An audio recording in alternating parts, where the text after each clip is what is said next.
哎，大家好，我是大伟，又见面了。上一期的视频，给大家介绍了一下我这辆新买的本田思域，呃，并且怎么样更换它的氧传感器以及消码。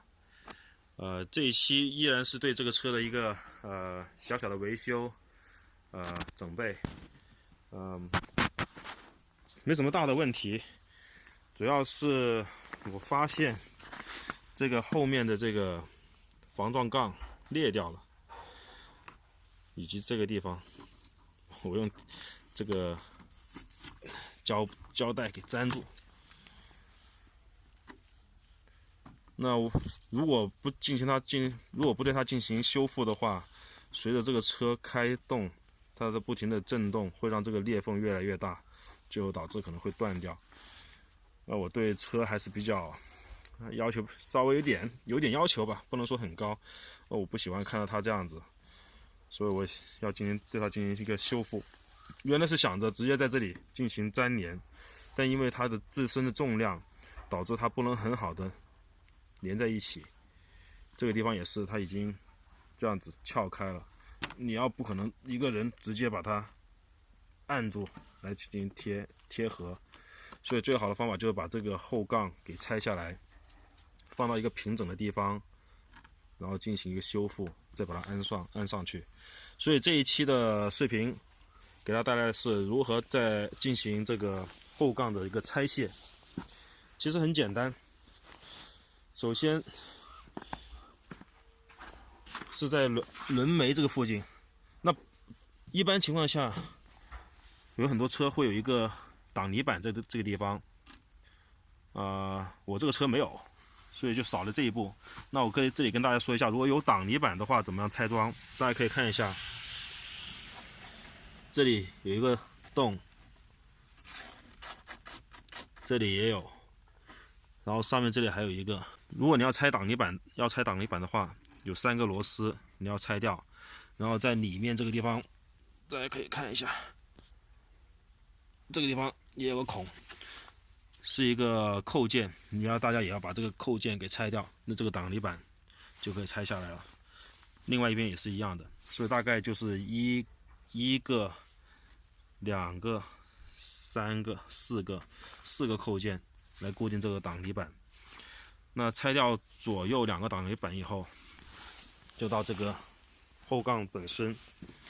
后杠它这个地方，大家可以看到这个黑色的卡扣，1个、2个、3个、4个、5个，这上面有5个。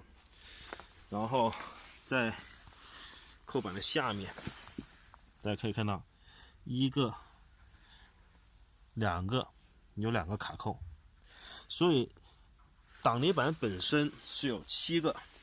那我们只要把这7个卡扣给拿出来就可以了。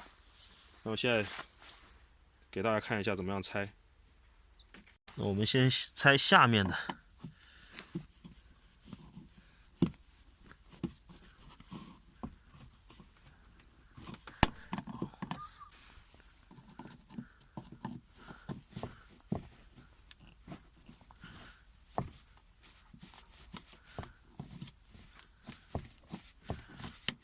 下面的稍微会难拆一点，因为它毕竟在外面露着，然后很多腐蚀啊、砂石会进入里面，让它相对来说难拆一点，也不要脆一点，就很容易断掉。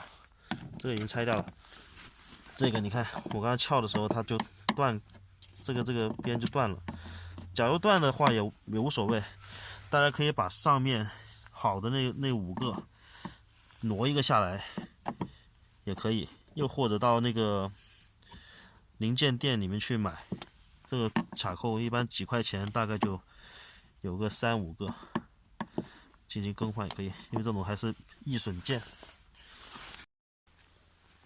好了，现在下面2个卡扣都松开了，然后到上面的5个，上面5个就比较容易了，因为它没什么高温还有雨雪的那个侵蚀。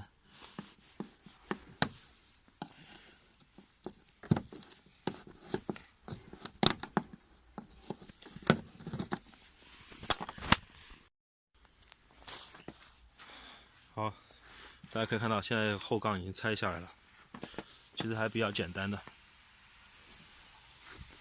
可以看到，这是一个泡沫吸能板，然后就到这个塑料的防撞杠。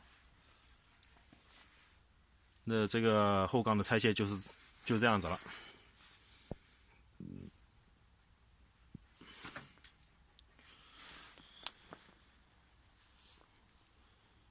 那这一次关于思域后杠如何拆卸的视频就到这里结束了。